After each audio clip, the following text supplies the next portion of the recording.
Hi senior. ஹாய்டா. இல்லை, இந்த பக்கமாக வந்தேன், உங்களை பார்த்தேன், அதான் பேசலான்னு. சொல்லுடா. இல்லை, ரீசெண்ட் டைம்ஸில் என் அம்மா கூட அதிகமாக டைம் ஸ்பெண்ட் பண்ணுற மாதிரி தெரிஞ்சுது, அதான் என்னன்னு கேட்கலான்னு. அல்ப நான் தான் கேட்கணும்னு நினைச்சேன். உங்க அம்மாவை நீயும் என்னை வச்சு என்ன பிளான் பண்றீங்கன்னு. நாங்கள் என்ன பிளான் பண்ணுறோம்? ஆமா, ரீசெண்ட் டைம்ஸ்ல உங்க அம்மா தான் என்னை அடிக்கடி கூப்பிட்டு வச்சு பேசிட்டே இருக்காங்க. இன்னைக்கு கூட பாரு, தேவையில்லாம என்னை கூப்பிட்டு வச்சு இந்த ஹேர் ஸ்டைல் எல்லாம் போட்டு விட்டுருக்காங்க. சீனியர், உங்களுக்கு இந்த ஹேர் ஸ்டைல் பக்காவாக சூட் ஆகுது, பேசாமல் டெய்லி நீங்கள் இதே ஃபாலோ பண்ணுங்களேன்.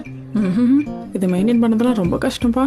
உங்க அம்மாவுக்கு என்ன செலிபிரிட்டி, எப்பவும் பிஏ டச்சப் ஆர்டிஸ்ட்னு ஒரு 4 பேர் அவங்க கூட சுத்திக்கிட்டே இருப்பாங்க. எனக்கு அப்படியா? இதை மெயின்டைன் பண்ணதெல்லாம் ரொம்ப கஷ்டம். வேணும்னா உங்க அம்மாவை என் வீட்டுக்கு வந்து பின்னி விட்டுட்டு போக சொல்லு. அம்மா ஏன் பண்ணணும்? நீங்கள் வேணால் பேசாமல் என் வீட்டுக்கு வந்துடுங்களேன். ஏன்டா, உங்க அம்மாவும் நீயும் ஒரே வீட்டில் தான் தங்கியிருக்கீங்களா? இல்லை. அப்புறம் அதுக்கு என்ன உன் வீட்டுக்கு கூப்பிடுற? சும்மா.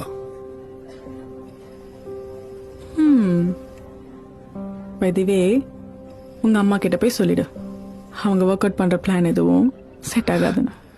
சீனியர், நீங்கள் வேற.